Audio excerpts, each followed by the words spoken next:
हमारे बीच उपस्थित है शांतिवन के भगवान भाई जी। 32 इयर्स से ज्ञान में है, 28 वर्षों से ईश्वरीय सेवा में समर्पित है। इनको ज्ञान एक रद्दी के किताब से मिला।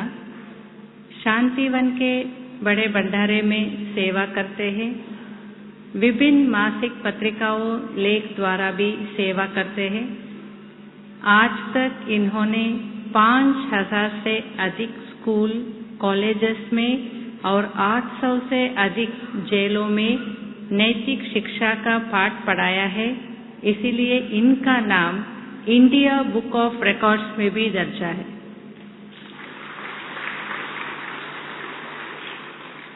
सुंदर अक्षरों में ईश्वरीय महावाक्य बोर्ड पर लिखने की भी सेवा करते हैं। भारत के विभिन्न स्थानों पर जाकर योग बटिया क्लासेस भी करने की सेवा करते हैं। आइए अब हम सुनते हैं भगवान भाई जी के द्वारा। आज के विषय है लवलीन स्थिति। ओम शांति। आज का बहुत सुंदर विषय है लवलीन स्थिति। अभी सभी ने बाबा की मुरली सुनी। विशेष पूरी मुरली में बाबा ने मैं बाबा का, बाबा मेरा, क्योंकि अंतिम हमारी अवस्था है। इतना दिन हमने योग लगा करके अगर कुछ विकर्म रहा भी गया है, कुछ बातें रह भी गई है, लेकिन अगर हम इस लवलीन अवस्था में टिकेंगे, ये सब खत्म हो जाएगा। इसीलिए वर्तमान समय अनुसार लवलीन अवस्था में रहना बड़ा आवश्यक है। जैसे अर्जुन को जब गीता का ज्ञान दिया 18 दिन तक, लेकिन तो भी क्या करता है, अर्जुन क्वेश्चन करता है। कृष्ण कहता है कि ये युद्ध करेगा, तुम्हें स्वर्ग की प्राप्ति होगी, ये होगा, तब भी वो क्वेश्चन करता है। लास्ट में उसको बताए कि वास्तव में ये कौन कह रहा है। जब अर्जुन ने कृष्ण को पहचान लिया, तब सब उसके क्वेश्चन भी खत्म हो गए। इसी तरह लवलीन अवस्था बनाने के लिए हमें बाबा को पहचानना जरूरी है। आज हमें योग नहीं लगता, जीवन में समस्या आती है, श्रीमत पर चलना बड़ा मुश्किल है, ये होता है, कई क्वेश्चन है, और इसीलिए स्थिति लवलीन नहीं है। इसका मतलब बाबा को हमने यथार्थ नहीं पहचाना है। इसीलिए अब हमारा अपना टाइम वेस्ट करने का समय नहीं है। मैं तेरा, तू मेरा, मेरे प्रॉब्लम आपके प्रॉब्लम, आपके सब खजाने सब मेरे खजाने, जिसको कहते समर्पण भाव। और ऐसी स्थिति बनाने वाले के क्वेश्चन समस्या खत्म। और ऐसी स्थिति से, लवलीन स्थिति से हमारे अंदर योग अग्नि निर्माण होगी, और उसी योग अग्नि में हम चार्ज हो जाएंगे। इसलिए वर्तमान समय हमें सदा ही लवलीन अवस्था में रहना है। लवलीन अवस्था में रहने वाला ही माया के पंजे से बच सकता है। उसको माया क्या है उसका भी ज्ञान नहीं होगा। जो बाबा के लव में लीन रहता है, जो बाबा के लव में लीन रहेगा, उसका टाइम वेस्ट नहीं होगा। कर्म कर रहे हैं तो भी उसका योग लगा हुआ है, रात को सोया है तो भी उसका योग लगा हुआ है। टाइम वेस्ट नहीं होगा, संकल्प वेस्ट नहीं होंगे, हर पल सफल होगा। लवलीन स्थिति में रहने वाला कभी ये नहीं कहेगा हमको पुरुषार्थ के लिए टाइम ही नहीं मिलता। वो लव में लीन है, उसको हर पल वही दिखाई पड़ रहा है। इसको भक्ति मार्ग में कहते ना, जिधर भी देखूं उधर तू ही तू। अर्थात हमारी अंतिम यह अवस्था है लवलीन अवस्था। और जो लवलीन स्थिति में रहता है वही तीव्र पुरुषार्थी है, वही तीव्र पुरुषार्थी बन सकता है। लवलीन स्थिति में रहने से हमारी समस्याओं का समाधान हो जाएगा। लवलीन में रहने वाला कभी नहीं कहेगा मेरे ये प्रॉब्लम है, मेरी ये समस्या है। उसको पता ही नहीं चलेगा कि समस्या क्या होती है। और जो लवलीन अवस्था में रहता है वो वायुमंडल को भी शुद्ध बनाने की सेवा कर रहे हैं। उसके अंदर सहन शक्ति, नम्रता, धैर्यता, मधुरता, ये गुण दिखाई पड़ेंगे। जो लवलीन अवस्था में रहता है उसके इर्द गिर्द में गुण और शक्तियां रहेगी।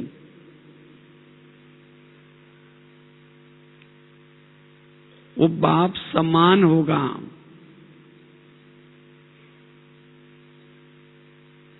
अपकारी पर भी उपकार करेगा।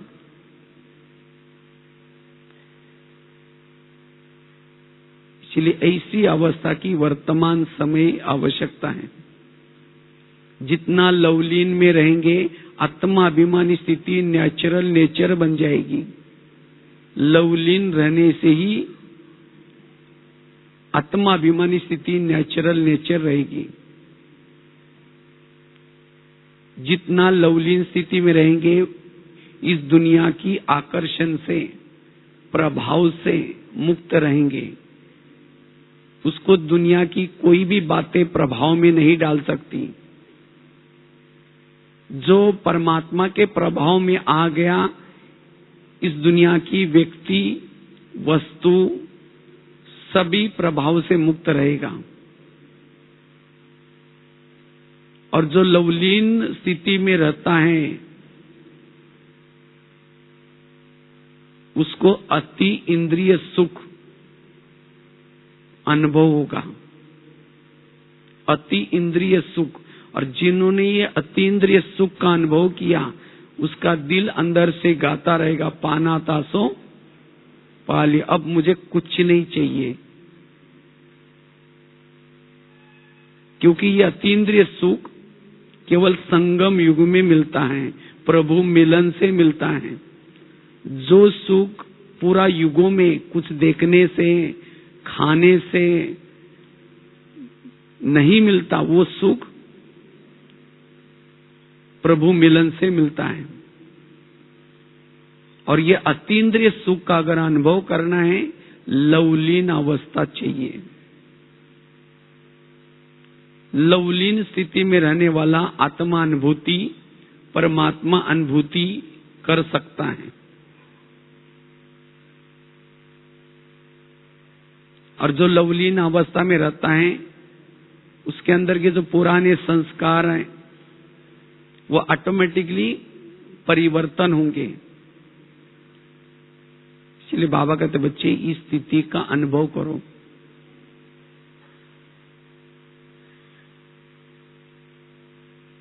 और जितना लवलीन स्थिति में रहेंगे उतना योग भी सहज होगा, नेचुरल।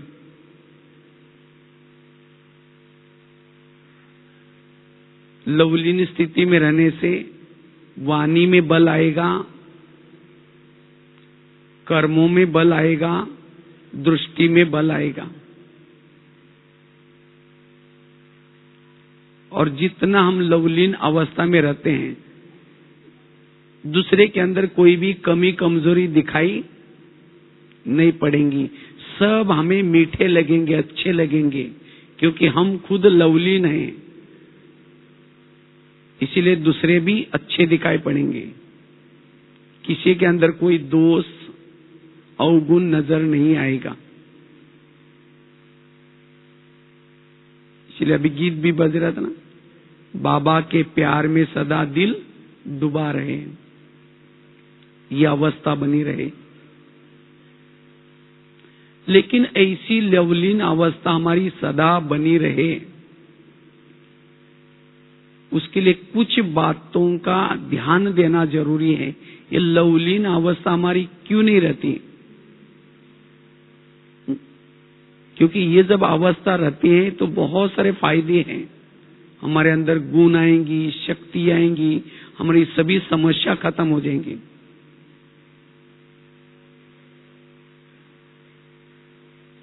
और हमें अनुभव होगा, हर बात का अनुभव।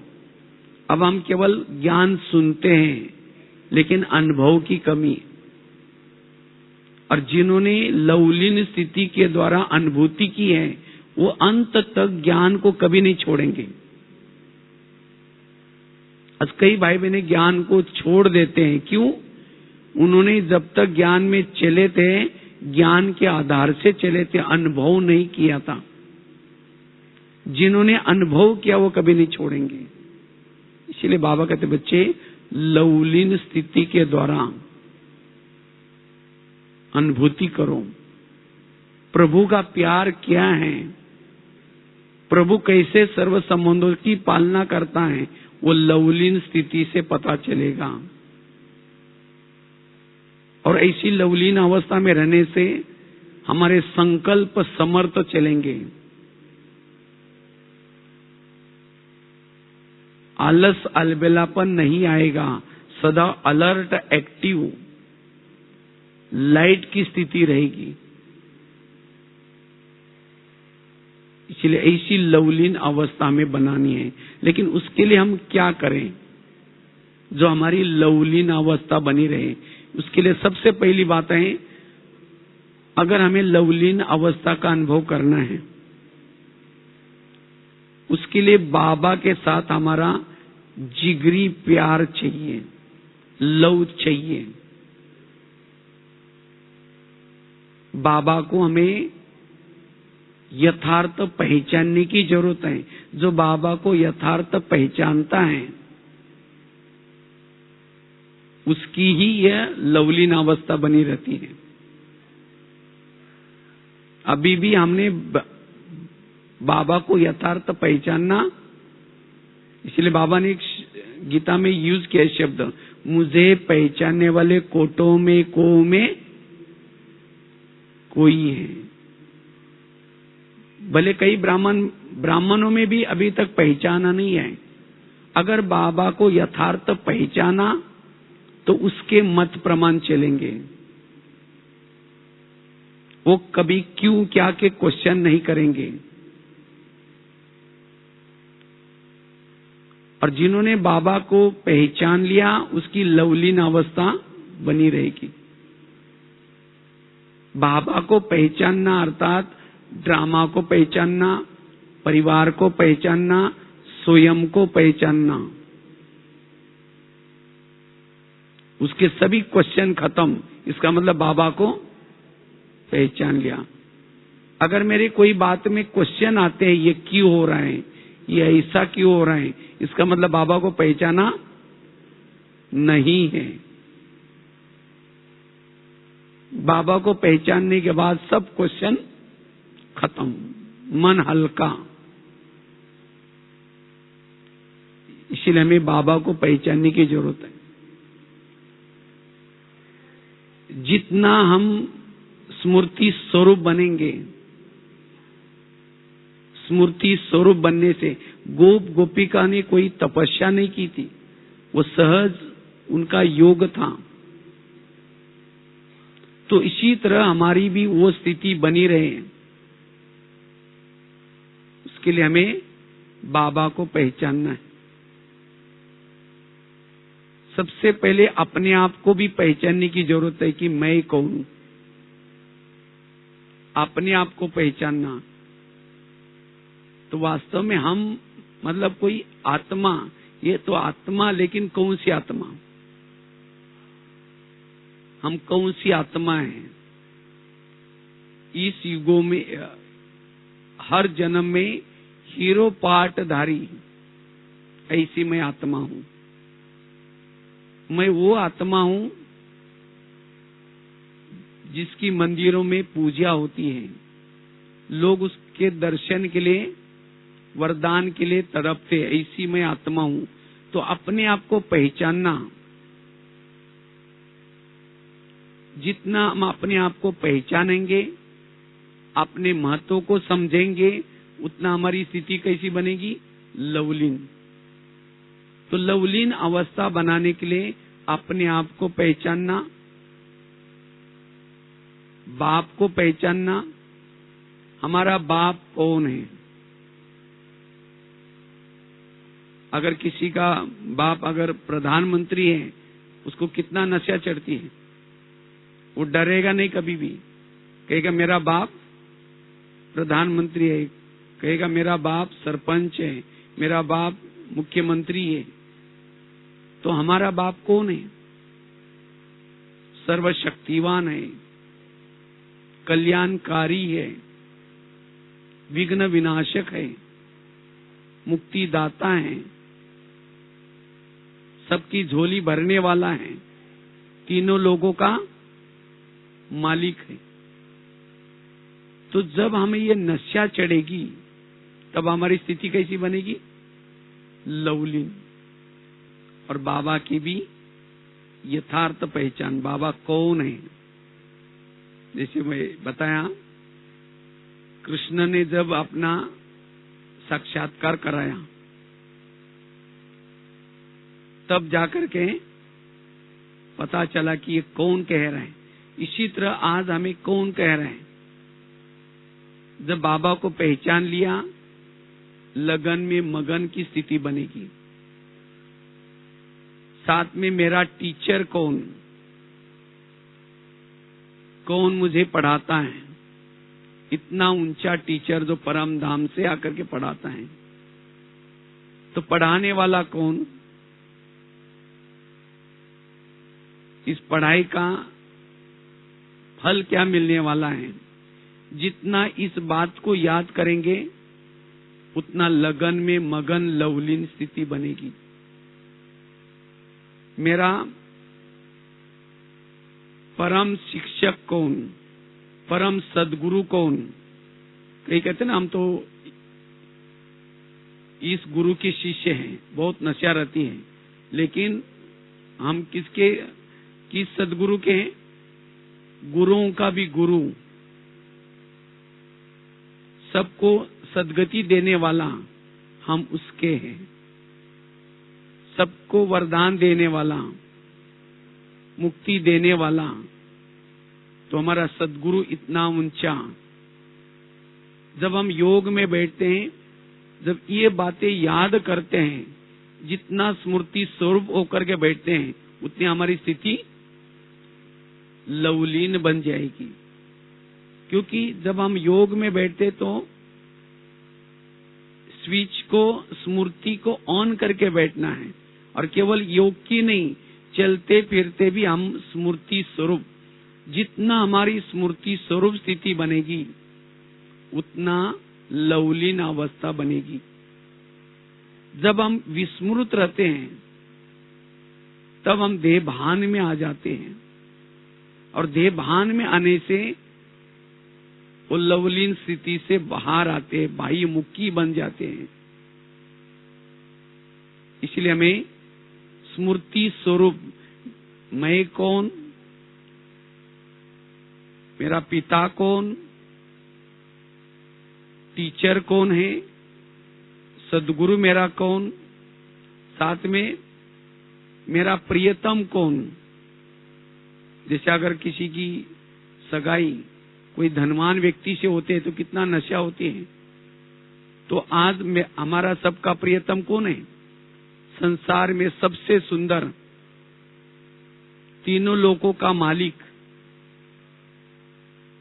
और उसने हमें पसंद किया, वर लिया, उसने हमारे गले में वरमाला डाली है, 7 फेरे भी लिए हैं। लिया सभी ने 7 फेरे? 7 दिन का कोर्स है, क्या है? 7 फेरे हैं। फिर मंगलसूत्र भी उसने पहनाया है। बैच है मंगलसूत्र, अगर नहीं पहना तो शादी कच्ची पक्की अभी। तो इसलिए मंगलसूत्र सदा पहन कर रखना है। और रोज श्रृंगार करने के लिए कहां से आता है? परम धाम से आता है। कौन सी ऐसी सजनी होंगी जिसको रोज पति श्रृंगार करता हो? ऐसा है? तो रोज कितना श्रृंगार करता है? 4 पेज की बातें हैं, इतना प्यार से कहता है। अगर इन बातों को याद करेंगे, हमारी अवस्था कैसी बनेगी? लवलीन अवस्था बनेगी। रोज हमें वो डायरेक्शन देता है। पतियों का पति है। तो मेरा प्रियतम कौन, मेरा रक्षक कौन? जिसको रक्षक याद आए वो हर पल मेरे साथ में है। मेरा प्रिय मित्र कौन, जो समय पर आकर के मुझे मदद की, मेरे आंखों के आंसू पोंछे, मुझे गले लगाया, मैं जैसा भी था मुझे मदद की। तो जब इन बातों को याद रखते हैं और उसका स्मृति स्वरूप बन करके रहते हैं, बाबा की पालना को याद करते, तब अवस्था लवलीन बन जाएगी। इसको कहते बाबा को यथार्थ पहचानना। जो पढ़ा रहे हैं, पालना कर रहे हैं, वो कौन है? और ऐसी लवलीन अवस्था बनते बनते हम अशरीरी बनेंगे, और इसी लवलीन अवस्था से ही हमारी कर्मातीत अवस्था बनेगी। तो निरंतर हमारी लवलीन अवस्था बनी रहे, कर्मयोगी अवस्था बनी रहे। दूसरी बात है, अगर लवलीन अवस्था बनानी है, सदा निरहंकारी होकर के रहना है। निरहंकारी। थोड़ा भी कुछ बातों का अभिमान आया, लवलीन स्थिति में नहीं रह सकेंगे, बाबा से दूर हो जाएंगे। इसलिए कोई भी प्रकार का अभिमान न आए, सदा हमारा जीवन नम्रचित निर्माण रहे। जितनी भी हमारी महिमा होते हैं, ये बाबा के कारण होती है। अगर मेरे जीवन में बाबा ना होता तो हमारी महिमा भी ना होती। इसलिए महिमा किसके कारण हो रहे हैं? बाबा के कारण। तो जितना निरहंकारी उतना लवलीन अवस्था। क्योंकि जब अभिमान आता है तो हद में आ जाते हैं, और जो हद में आ जाता है, जिसको अपमान की फीलिंग होती है, ये क्यों बोला, इन्होंने पूछा नहीं, ऐसा हुआ, हद के बातों में आ गए, लवलीन अवस्था से देहाभिमान में आ गए। इसलिए कोई भी प्रकार का अभिमान ना हो। तो अभिमान की निशानी क्या है? जिसको अभिमान होगा उसको अपमान की फीलिंग होगी, और जिसको अपमान की फीलिंग होती है तो लवलीन अवस्था नहीं, क्या क्यों में चले जाते हैं। इसलिए निरहंकारी। अगर एक के साथ जीरो अगर जुड़ जाता है, उसकी वैल्यू होती है। अगर एक अकेला है, उसकी कोई वैल्यू एक ही रहेगा। इसलिए हमारे साथ जितना बाबा है उतना हमारी वैल्यू है। इसलिए निरहंकारी अवस्था। अगर हमारी महिमा भी हो भी जाते हैं तो उस महिमा को स्वीकार नहीं करना, लेकिन बाबा को दे देना। कहते एक सेठ जी थे, जब भी कहीं इधर उधर जाते थे तो लोग उसको देखते ही नमस्ते बोलते थे, राम राम बोलते थे, सलाम बोलते थे, क्योंकि बहुत बड़े सेठ जी थे। जब कोई भी व्यक्ति नमस्ते या राम राम बोलता है, सलाम बोलता है, तो सामने वाला व्यक्ति क्या करता है? वो भी सलाम या नमस्ते राम राम बोलता है। लेकिन सेठ जी क्या करते थे? जब भी उस सेठ जी को नमस्ते राम राम बोलते थे तो सेठ जी कहते थे बता देंगे, कह देंगे, बता देंगे।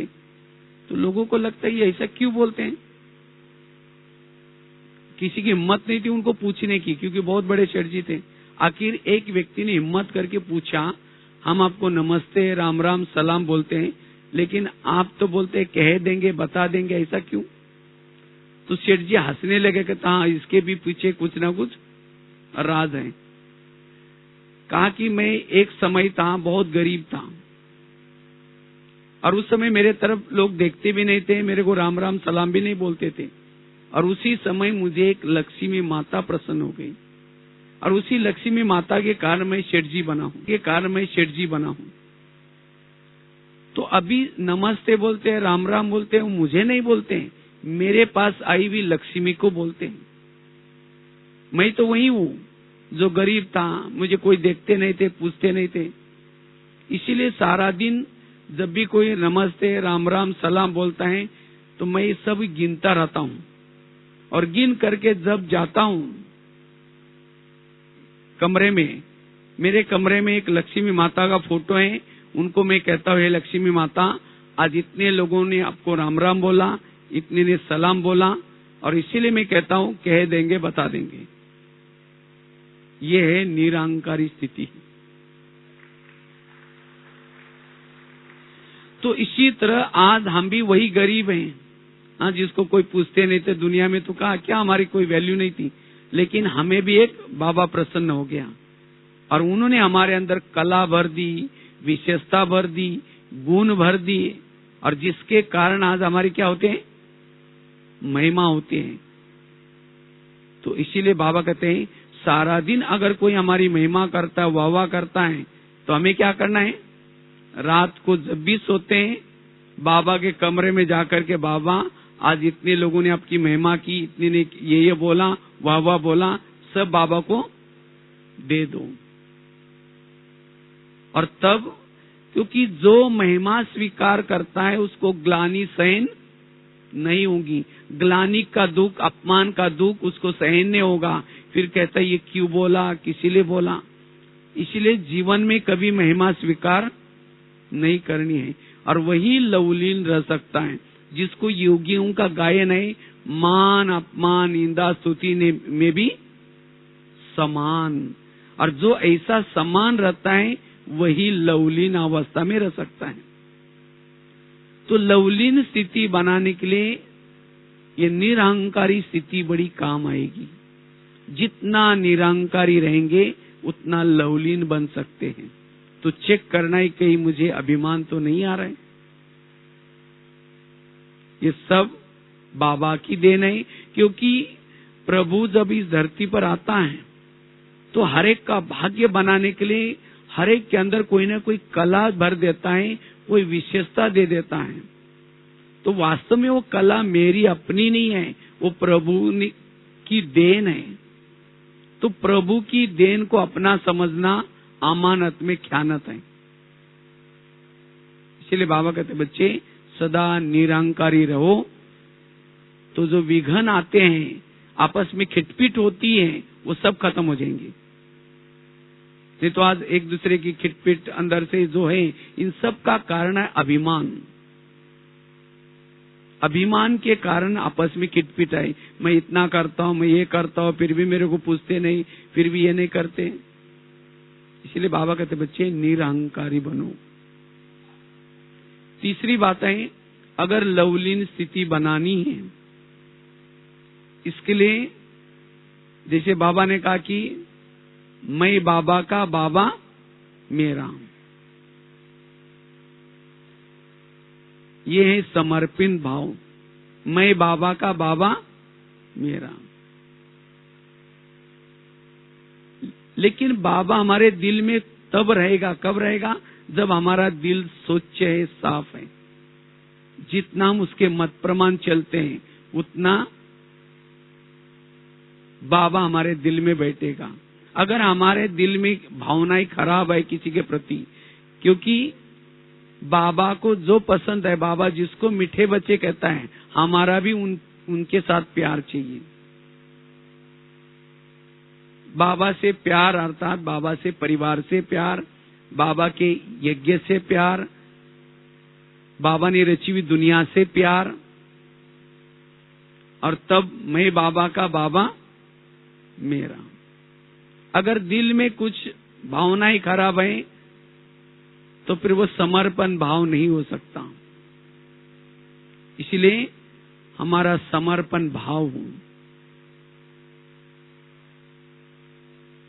मेरी जो भी कुछ है ये श्रीमत प्रमाण मुझे यूज करना है। अब बाबा को दिया हुआ ये शरीर भी मैंने किसको दिया है? बाबा को दिया है। अगर मैंने इसको गलत यूज किया तो अमानत में क्या होगी? लवलीन अवस्था नहीं रहेगी। इसलिए ये सब उसके सेवार्थ हैं, उसको मुझे श्रीमत के अलावा यूज नहीं करना है। अगर करेंगे विकर्म बनता रहेगा, और जिसके ऊपर विकर्म है वो कभी भी लवलीन अवस्था में नहीं रह सकता। इसीलिए लवलीन रहना अर्थात मेरा सब कुछ बाबा का, और तब बाबा का सब कुछ हमारा हो जाएगा। बाबा के सब खजाने फिर हमारे हो जाएंगे। जितना मेरा समर्पण भाव है उतना बाबा का भी हमारे प्रति समर्पण भाव होगा। अगर बाबा के खजाने की अनुभूति नहीं हो रही, इसका मतलब मेरा समर्पण भाव नहीं है। इसलिए अपने आप को समर्पण करना अर्थात ट्रस्टी बनना। और जितना हम ट्रस्टी है उतना हल्के रहेंगे, कोई भी प्रकार का बोझ नहीं। क्योंकि आजकल 21वीं सदी चल रहे हैं, 21वीं सदी में कोई भी बोझ उठाना नहीं चाहता। कोई अटैची भी लेके जाएंगे, व्हील लगाएंगे, बैग को भी व्हील लगाएंगे, हर चीज को व्हील होता है। लेकिन वो तो हम बोझ नहीं उठाते। लेकिन अगर बातों के बोझ, विघ्नों के बोझ, अगर ये बोझ उठाते तो लवलीन अवस्था नहीं रहेगी। तो सारे बोझ बाबा को दूं। कहते एक माता थी, ऐसे ही खेतीबाड़ी में गई, बहुत सारा फल फ्रूट कुछ निकाला और बहुत गठड़ी बड़ी हो गई। जैसे कि वैसे वो हाईवे पर आई और सबको कहते हैं रुको, ठहरो, मुझे थोड़ा लेके चलो। लेकिन सब गाड़ियां फास्ट जा रही थी। एक कार वालों को दया आई, उसने गाड़ी रोकी, देखा कि बुढ़िया है और इतनी बड़ी गठड़ी है, उसको गाड़ी में बिठा दिया। जब गाड़ी में बिठाया तो गाड़ी आगे चली गई। अचानक ड्राइवर को याद आया, मैंने तो उसको पूछा ही नहीं कहाँ उतरना है। तो बीच में रास्ते में रोक करके पीछे मुड़ करके पूछा, माताजी आपको कहाँ उतरना है? जब पीछे मुड़कर देखा, उसकी गठड़ी उसके सिर पर थी। बैठी है गाड़ी में और गठड़ी सिर में है। तो उसको पूछा, माताजी आप गठड़ी सीट पर क्यों नहीं रखी? कहते हैं बेटा आपने मुझे गाड़ी में बिठाने की मेहरबानी की, तो मैंने सोचा तुम्हारे गाड़ी को बोझ क्यों, इसीलिए मैंने गठड़ी अपने सिर पर रखी। वो चाहे सीट पर हो या सिर पर हो, बोझ किसको है? गाड़ी को है। इसी तरह बाबा का बनने के बाद फिर भी बच्चों के बोझ, बातों के बोझ, विघ्नों के बोझ, किसी ने कुछ बोला है उसके बोझ, आज ये बोझ होंगे तो कभी भी लवलीन नहीं बन सकेंगे। इसीलिए सारे बोझ क्या करो? बाबा को दो। मेरा सब तेरा। और जो बोझ देता है, बोझ की बातें सुनाता है, जो हल्का बनता है वो लवलीन रह सकता है। इसलिए कभी भी कोई भी बात तो अपने बुद्धि में नहीं रखनी, मन को हल्का रखना है। और जिसका मन हल्का है, जिसकी बुद्धि स्वच्छ है, वो लवलीन अवस्था का अनुभव कर सकता है। चौथी बात है, अगर लवलीन स्थिति बनानी है, देह के आकर्षण से परे देही अभिमानी स्थिति जरूरी है। क्योंकि जितना हम देही बनेंगे, आत्मा समझेंगे, आत्माभिमानी बनेंगे, उतनी हमारी वो लवलीन स्थिति रहेगी। अगर देह का आकर्षण है, किसी दूसरे का देह आकर्षित होता है, या हम अपने देह के भान में रहते हैं, तो लवलीन स्थिति नहीं रहेगी। इसलिए अपने देह से भी वैराग और दूसरे के देह से भी वैराग। कभी भी हमें किसी का 5 तत्वों का शरीर आकर्षित न करे। अब कहीं को तो शरीर तो क्या, एक छोटा सा फोटोग्राफ्स भी होता है, वो भी आकर्षित करता है, तब भी मन में चंचलता हो जाती है। अगर शरीर आकर्षित होता है, हम कभी भी लवलीन नहीं बन सकेंगे। तो लवलीन बनने के लिए देही अभिमानी स्थिति चाहिए। जितना हमारी देही अभिमानी स्थिति है, उतना लवलीन। क्योंकि देह कैसा बना हुआ है? देह तो जैसे कोई बाथरूम, लैट्रिन, ये सभी को अगर एक अच्छा सा पैकिंग में रखेंगे तो कभी आकर्षण होगा वो? हाँ? तो इसी तरह शरीर में एक पैकिंग है।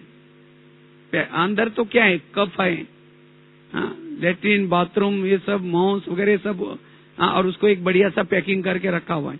इसीलिए हमें कभी भी अगर आकर्षित हो तो वो आत्मा के ऊपर आकर्षित होना है, किसी का शरीर देख करके आकर्षित नहीं होना है। क्योंकि शरीर आकर्षण हो गया, विकार भी आ गए वहां, और जिसके अंदर विकार है, पुराने संस्कार हैं, वो कभी भी लवलीन नहीं रह सकता। तो लवलीन रहने के लिए हमें आकर्षण से परे, खुद के शरीर के आकर्षण से भी परे और दूसरों के शरीर के आकर्षण से भी परे। तो जितना देही अभिमानी स्थिति है, उतना हमारी लवलीन अवस्था रहेगी। और देही अभिमानी स्थिति हमारी बनी रहे, इसके लिए रोज पढ़ाई, अमृत वेला का योग, जितना सवेरे सवेरे अमृत वेले के तरफ ध्यान रहता है, और जो मुरली है, मुरली के ऊपर हमारा ध्यान रहता है, ये 2 बातें सवेरे सवेरे जिसकी पक्की है, वो देही अभिमानी स्थिति में रह सकता है। और जितना सवेरे जो देही अभिमानी का अनुभव किया, वो सारा दिन किसी के भी शरीर के आकर्षण में नहीं आएगा। देही अभिमानी स्थिति में रहने से बाबा के लव में लवलीन रहेगा। जिसको बाबा कहते देखते हुए भी न देखने की अवस्था बनी रहेगी। देखते हुए भी न देखने की अवस्था बनी रहने के लिए देही अभिमानी स्थिति चाहिए। तो जितना हम देही अभिमानी स्थिति में रहेंगे, उतना लवलीन रहेंगे, एक बाबा के प्यार में मगन रहेंगे। तो कितनी बातें बताई? पहली बात बताई, बाबा के संबंध, जो बाबा हैं, बाबा को यथार्थ पहचानना, बाबा के प्यार में मगन हो जाना। बाबा कौन है, हम स्वयं कौन है, सर्व संबंध बाबा के साथ मेरे कितने ये। तो जितना इस बातों के लगन में रहेंगे, उतना हमारी लवलीन अवस्था रहेगी। दूसरी बात कौन सी बताई? जितना निरहंकारी है, उतना लवलीन अवस्था। तीसरी बात बताई, जितना हम देही अभिमानी हैं, उतना लवलीन अवस्था।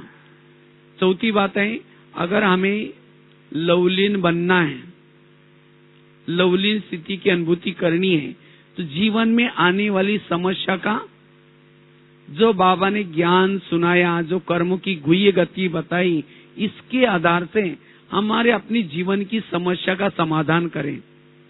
जिसके जीवन में कोई छोटी छोटी विघ्न है, छोटी छोटी बातों के लिए अंदर से संकल्प चलते हैं, वो लवलीन नहीं रह सकता। ये क्यों हो रहा है, ये मेरे साथ क्यों होता है।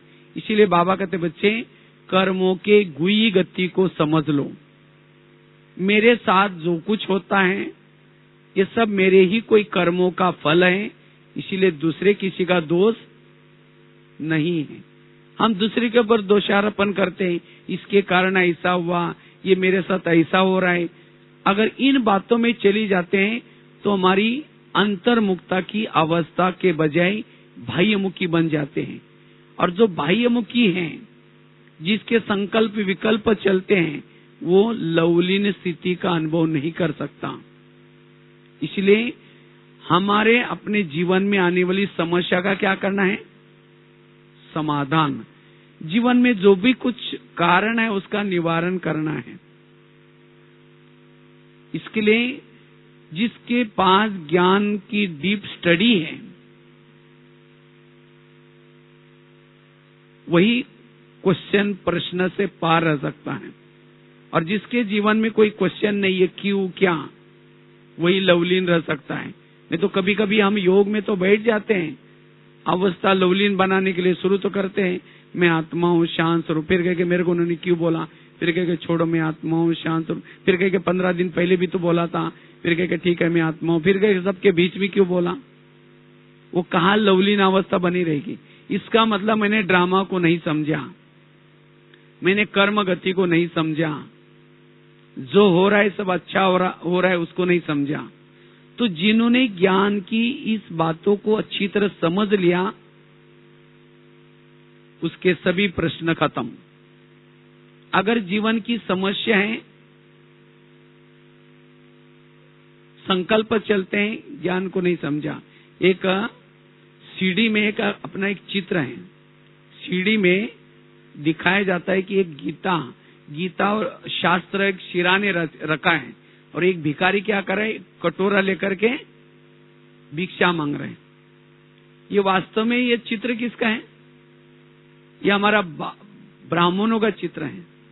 इतनी बड़ी मुरलियां, इतनी सारी मुरलियां आज हमारे पास है, इतनी बाबा ने सब कुछ ज्ञान सुनाया है, लेकिन इसको कहाँ रखा है?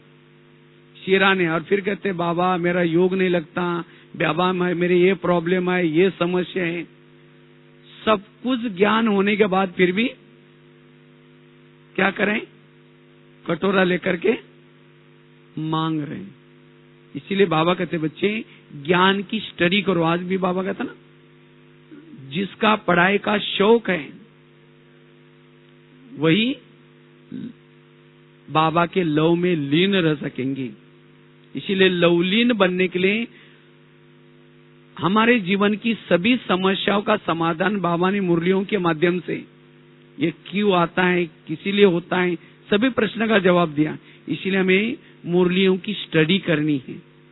केवल ऐसा नहीं कि एक बार सवेरे सुन ली, उसको दोबारा फिर पढ़ना है। छोटी छोटी बहुत सारे अपने डायरेक्ट शिव भगवान वाच्य हमें केवल संगम युग में ही मिलता है। और उसकी तो बहुत सारी किताब, अव्यक्तवाणियों की किताब अपने लिटरेचर में मिलती है। ज्यादा कोई कीमत भी नहीं होती, 10-15 रुपए कीमत होती है। अगर वो लेकर के उसकी स्टडी करेंगे, डायरेक्ट बाबा के महावाक्य हैं, श्रीमत दिए हैं, तो जितनी इसकी स्टडी करेंगे हमारे सब क्वेश्चन के जवाब मिलेंगे। मन हर परिस्थिति में चुप रहेगा और इससे हमारी स्थिति लवलीन रहेगी।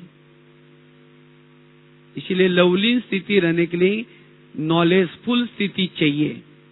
अगर जिसकी स्थिति नॉलेजफुल नहीं है, वो लवलीन स्थिति में नहीं रह सकता। लास्ट की 5वीं बात है, अगर हमें लवलीन स्थिति में रहना है, इसके लिए वैरागी स्थिति चाहिए। जितना वैरागी स्थिति है, आज कई कहते हैं हम, देखो हमारी पड़ोसनी, देखो वो घूम के आई, उन्होंने वहां वो साइड सीन देख के आओ, तो हमारा बेटा तो पता नहीं कैसा है। अरे जिसने बाबा को देखा, परमात्मा को देखा, उसको तो सब कुछ देखा, अब कुछ नहीं चाहिए। वैरागी स्थिति चाहिए। हर परिस्थिति में वाह वाह। बाबा ने इस मुरली में कितना बार वाह वाह रिपीट किया, वाह वाह। कुछ भी, हर परिस्थिति में वाह वाह। क्यों का क्वेश्चन नहीं। जो वाह वाह की स्थिति में रहता है वही कैसे रहेगा? लवलीन। कोई झगड़ा करे तो भी वाह वाह। हाँ, कोई अपमान करे तो भी वाह वाह। हम कहते ये क्यों बोला, किसी लिए बोला, नहीं। तो इसलिए हमारी वैरागी स्थिति, जितना वैराग है, जो पाना था सो पा लिया, बाबा मिला मुझे कुछ नहीं चाहिए, और ऐसी अवस्था वाला ही वैरागी स्थिति में रह सकता है। जीवन में निर्विघ्न स्थिति हो, निर्विघ्न वाला ही वैरागी। आज कईयों को लगता है हम तो बहुत कुछ करना चाहते हैं, आगे बढ़ना चाहते हैं, लेकिन हमें कोई चांस ही नहीं मिलता, हमें कोई बड़े आगे बढ़ने नहीं देते, और बड़ों के प्रति दोष डाल करके कमी कमजोरियां ढूंढते रहेंगे। वो कैसे वैरागी बनेगा, कैसा लवलीन बन सकता है। पतंग कहता है मैं आकाश छूना चाहता हूं, लेकिन क्या करें, इस व्यक्ति ने मेरा धागा पकड़ा हुआ है। अगर पतंग का धागा वो व्यक्ति छोड़ देगा तो पतंग कहां जाएगा, आकाश में जाएगा, नीचे आएगा, और नीचे आएगा। उस व्यक्ति का धन्यवाद जिसने धागा पकड़ा हुआ है। और क्यों पकड़ा हुआ है, कई पेड़ों में, कई डालियों में, कई तारों में अटक न जाए, लटक न जाए, इसलिए पकड़ा हुआ है। इसी तरह अगर कोई बड़े हमें मना करते हैं, कोई चीज के लिए चांस नहीं देते, तो जरूर से में भी हमारा कल्याण है। आज तक जितना भी वो पतंग उड़ा, किसने उड़ाया, उस व्यक्ति ने तो उड़ाया ना। इसी तरह आज जितना हम आगे बढ़े, किसने उड़ाया। इसलिए बाबा कहते बच्चे निर्विघ्न बनो, हर परिस्थिति में निर्विघ्न। अगर निमित्त आत्माओं के दोष निकालेंगे,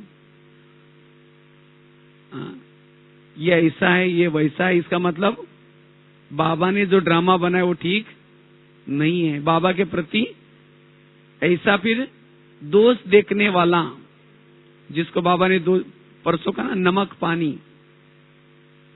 पानी, एक दूसरे के से किनारा करने वाला, दोष देखने वाला, परचिंतन करने वाला, प्रदर्शन करने वाला, वो लवलीन नहीं रह सकता। इसीलिए लवलीन रहने के लिए जो है सब वाहवा है, कोई भी ये क्वेश्चन नहीं, और वही लवलीन रह सकता है। इसलिए हमारे मन में कोई भी प्रकार के नेगेटिव थॉट्स ना चले, हमारा मन सदा चुप रहे, वही लवलीन स्थिति में रह सकता है। इसलिए वर्तमान समय अनुसार लवलीन रहना बड़ा जरूरी है। इसलिए सदा अपने दिल में किसको बिठाना है, बाबा को, और सदा हर परिस्थिति में वाह वाह। ठीक है, ओम शांति।